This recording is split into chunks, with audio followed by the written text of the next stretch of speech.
Sa pagpapatuloy ng task, si Caprice ang sumunod na nagbahagi.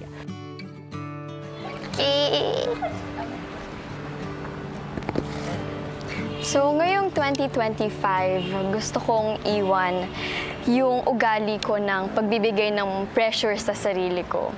Lalo na sa mga tapings, ganun, pinipressure ko lagi yung sarili ko na kailangan hindi ako magkamali.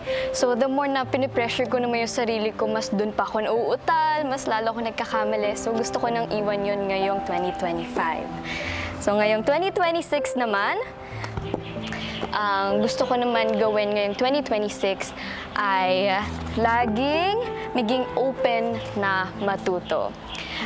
Dahil nga natatakot ako magkaroon ng mistakes, ngayon naman gusto kong mas matuto pa. Yan. Sunod na ibinahagi ni Caprice ang kanyang takot na nais na niyang iwan sa 2025. Ngayon 2025 naman, ang gusto ko namang iwan ay yung takot ko sa pagkakamali. Pero this time, yung about naman sa school. Kasi sa school, kasi natatakot talaga ako kapag may mga exam, tapos ang dami kong mistakes. At ngayong 2026 naman, gusto kong mas protektahan yung sarili ko na okay lang mag-no kapag ayaw ko talaga. Hindi ko kailangan mag-please ng ibang tao. Thank you! Ang huling ibinahagi ni Caprice ay ang paghilom na nais niya. Ngayong 2026 naman, doon sa paghilom ko, gusto ko naman hindi bigyan ng pressure yung sarili ko. Na gusto ko kung ano lang talaga, kung ganun yun lang yung maipakita ko. Hindi ko kailangan i-pressure yung sarili ko na kailangan ang dami kong kaibigan or kailangan pag nakita ko ng isang tao, sobrang jolly talaga agad ako. Okay lang, konti lang yung kaibigan, o okay lang din na puro mga pinsan ko yung mga kaibigan ko and hindi ko dapat kinakahiya din yun. Kailangan nga mas maging proud pa ako. At sa 2026 naman, gusto kong dalhin na hindi masama magkamali sa kahit anong bagay. Marami ka pang matutunan dun sa maliit na mistakes na magawa mo na yun. Thank you! Pareho po kaming afraid of making mistakes. I guess nagkataon lang po kuya na naging duos kami. Pero I think it's a beautiful thing that same po yung goal namin this 2026, which is to adapt the mindset na okay lang magkamali as long as nag-improve po kami. I respect her all the more because of that. Ang sumunod na nagbahagi ay si Lela.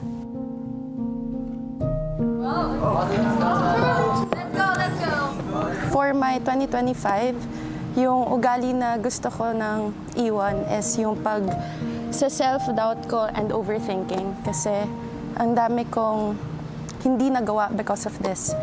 Lagi ko pinapangunahan yung mga nangyayari sa akin. So this time, gusto ko na iwan yun. For this coming new year, this 2026, gusto ko na more tiwala sa sarili ko. Meron naman ako tiwala sa sarili ko, but I don't think it's enough na para ma-reach yung goal ko sa buhay. So yun yung gusto ko, mas magkaroon pa ako ng tiwala sa sarili at mag-focus na sa goal. Hindi yung kung ano-ano yung iniisip ko. Yeah. Sobrang nakakahiya po yun para sa akin, kuya, kasi mahihain po talaga ako. Hindi po ako talaga magaling sa public speaking. So, takot talaga ako na umalis sa comfort zone ko at magkamali. Sa outside world, ayoko pong nahihirapan ako, kuya. Doon lang po ako lagi sa kung kanino lang po ako komportable, kuya, at kung saan lang din po ako komportable. Kaya ngayon, I want to show my capabilities and I want to reach my full potential na gusto ko iwan lahat ng doubts ko sa sarili ko. At ngayon, handa na akong umalis sa comfort zone ko para maabot yung mga pangarap ko.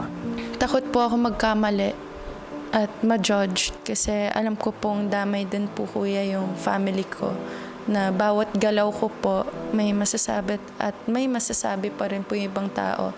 Not just hindi lang po sa akin ko, hindi sa family ko rin po. Sobrang halaga po sa akin ng family ko, kuya. Sila po yung core ko. Meron din po silang mga pangalan na pinoprotektahan at kailangan ko din po, kuya, protektahan.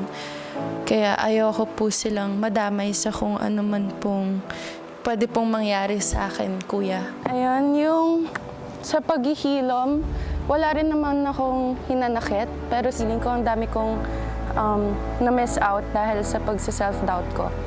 Nahirapan po ako, kuya, pero despite that, mas pinili ko pa rin po magbukas ng loob para din po mas makilala po nila ako. But this 2026, gusto ko nang iwan lahat ng regrets na yun. I want to mag-focus na lang sa sarili ko at sa goal ko. Just live in the moment at mag-focus talaga sa mga bagay na importante talaga sa akin. Sa paparating na bagong taon, kuya, mas magiging bukas na po ako. Harapin ko po ng buong-buo lahat po ng mga struggles, obstacles po na kailangan ko po pagdaanan para po ma-reach ko po yung dreams ko, kuya. At hindi ko na po lilimitahan yung sarili ko.